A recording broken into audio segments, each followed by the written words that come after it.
नमस्कार साथियों, स्वागत है आपका हमारे चैनल एक संदेश पर। मैं राहुल लोधी आज बात करूंगा नगर पालिका परिषद की।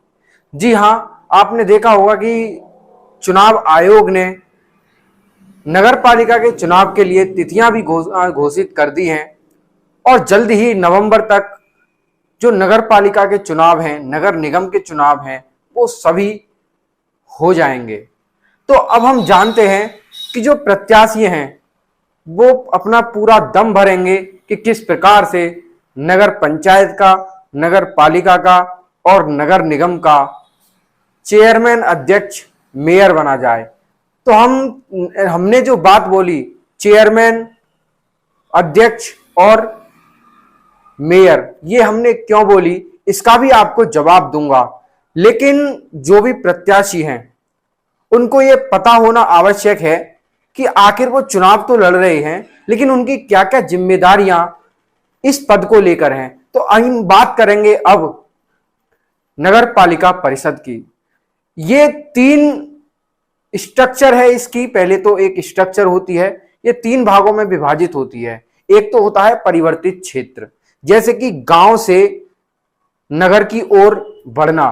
जैसे किसी गांव का विकास होते होते वो एक नगर की तरह आ गया तो उसे बोला जाता है नगर पंचायत। और नगर पंचायत का होता है चेयरमैन, जो हमने अभी बात बोली थी। अब जो पॉपुलेशन, जिस शहर की पॉपुलेशन 1 लाख होती है, 1 लाख या उससे ज्यादा होती है, तो वहां नगर पालिका परिषद का अध्यक्ष बनाया जाता है। और जहां 1 लाख से भी ऊपर हो जाए, 2 लाख से भी ऊपर हो जाए, और जो बहुत ही बड़ा नगरीय क्षेत्र हो, इसके भी उदाहरण हैं, जैसे कि बुलंदशहर हो गया, जैसे कि अलीगढ़ हो गया। टाउन्स में ज्यादातर जो टाउन्स होते हैं, जो कस्बे होते हैं, उनमें ज्यादातर नगर पालिका परिषद होती है। और जैसे कि अलीगढ़ हो गया, अलीगढ़ एक नगर निगम है जिसका जो अध्यक्ष होता है उसे हम मेयर कहते हैं। मेयर पद की ही चुनाव लड़े जाते हैं। इन नगरों में भी वार्ड्स होते हैं। वार्ड से एक एक मेंबर चुनकर आता है और वो मेंबर ही प्रत्यक्ष अप्रत्यक्ष रूप से उस चेयरमैन को विश्वास प्रस्ताव में पास कर देता है। ये इसकी प्रोसेस होती है।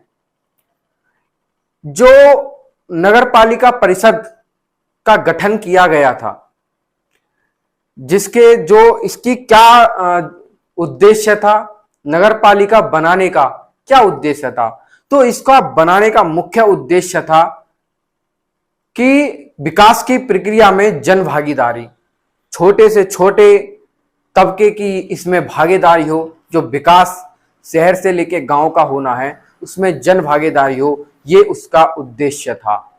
अब बात आती है कि ये जो नगर निगम है, नगर पालिका है, इसका भी तो किसी ने सोचा होगा।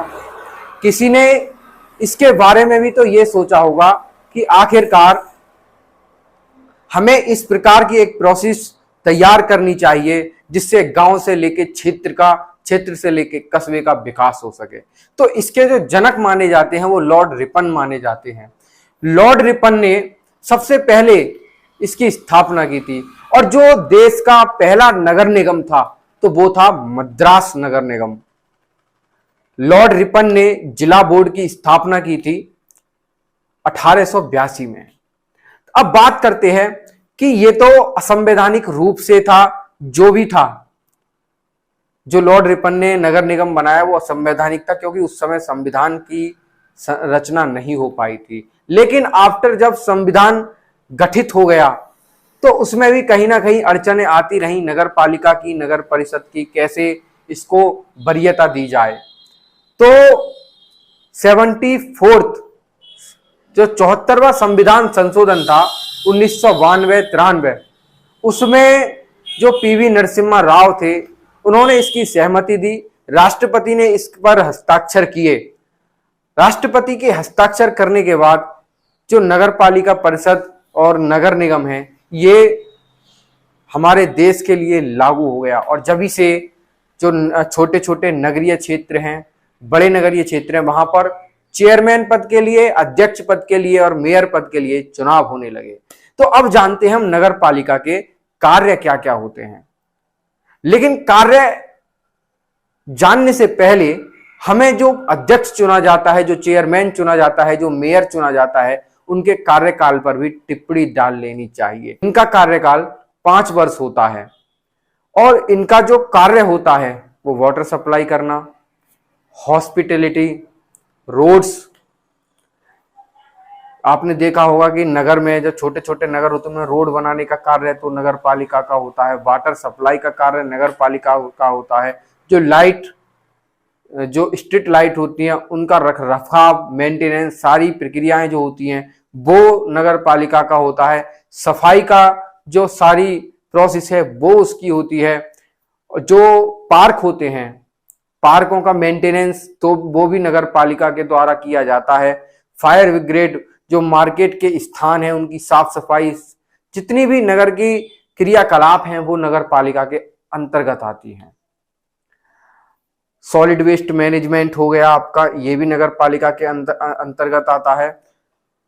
एजुकेशन, गिविंग एजुकेशन, जो अशिक्षित व्यक्ति होते हैं उनको किस प्रकार से शिक्षा के प्रारूप में ढाला जाए, उसका भी नगर पालिका का कार्य होता है। जो अनपढ़ लोग होते हैं उनको भी कैसे शिक्षित बनाया जाए, इसका भी कार्य नगर पालिका का होता है। तो और जो जन्म लेता है और जिसकी मृत्यु हो जाती है, डेट रिकॉर्ड्स होते हैं इनके, वो नगर पालिका के पास ही होते हैं। अब बात आती है कि ये जो नगर पालिका है इसकी अर्निंग कैसे होती है। तो इसकी अर्निंग का सबसे बड़ा सोर्स तो स्टेट गवर्नमेंट होती है, जो विकास परियोजनाओं को लाकर नगर पालिका को पैसा देती है। और फिर दूसरी चीज होती है कि ये जो टैक्स होते हैं, हाउस टैक्स हो गया, पानी का टैक्स हो गया, आपका छज्जे का टैक्स हो गया, अगर मार्केट में आपने कुछ बाहर की तरफ दुकान लगा दिया तो उसका टैक्स हो गया, आपने ठेला लगा दिया तो उसका टैक्स हो गया। ये इनकी इनकमिंग सोर्स होते हैं नगर पालिका के, तो जो विकास करने में सहायक होते हैं। अब ये डिपेंड करता है कि कौन प्रत्याशी कितना ईमानदार है और कौन चेयरमैन, मेयर और अध्यक्ष अपनी जिम्मेदारियों के प्रति ईमानदार है। यदि वह ईमानदार होगा तो वो क्षेत्र में, नगर में, महानगर में कार्य कराएगा और उसके कार्य आपको दिखेंगे। वो सड़क भी बनाएगा, वो वाटर सप्लाई भी करेगा, वो साफ सफाई की तरफ भी ध्यान देगा, वो रोड्स भी बनवाएगा, वो लाइटिंग की व्यवस्था भी ठीक करेगा और जो मेंटेनेंस का कार्य होता है पार्क्स का वो भी ठीक प्रकार से करेगा, यदि वो पढ़ा लिखा होगा तो। क्योंकि इससे ज्यादा जो अनपढ़ होते हैं उनको ज्यादा जानकारी नगर पालिका की होती नहीं है। और होता क्या है कि उनके ऊपर जो पढ़े लिखे अधिकारी होते हैं वो क्या करते हैं, उसको पागल बनाकर, जो नगर पंचायत या नगर पालिका का चेयरमैन या अध्यक्ष या मेयर होता है, वो उसको पागल बनाकर ऊपर से जो पैसे आते हैं उन्हें अपनी जेब में डालते हैं और बस रिश्वतखोरी का काम करते रहते हैं। तो इस प्रकार से क्षेत्र के लिए, समाज के लिए और देश के लिए एक पढ़ा लिखा प्रत्याशी होना ही काफी नहीं है, पढ़ा लिखा अध्यक्ष बनना भी काफी है, जिससे कि हमारे देश में शिक्षित होने की भावना भी जागृत होगी और शिक्षा का प्रचार प्रसार भी होगा। और जो कार्य होंगे वो अधिकारी पागल नहीं बना पाएंगे यदि पढ़ा लिखा प्रत्याशी होगा या अध्यक्ष होगा तो ये सारी बात थी नगर पालिका परिषद की जो हमने आपको बताई। अभी कुछ बातें इसमें अधूरी रह गई हैं कि ये जो कई बार फेल भी हो चुका था, ये जो प्रोसेस थी इसकी संविधान की जब 74वां संशोधन हुआ था 1992-93 में, लेकिन ये सब बातें बहुत बड़ी हैं। नॉर्मल सी बात ये है जो हमने आपको बता दी हैं।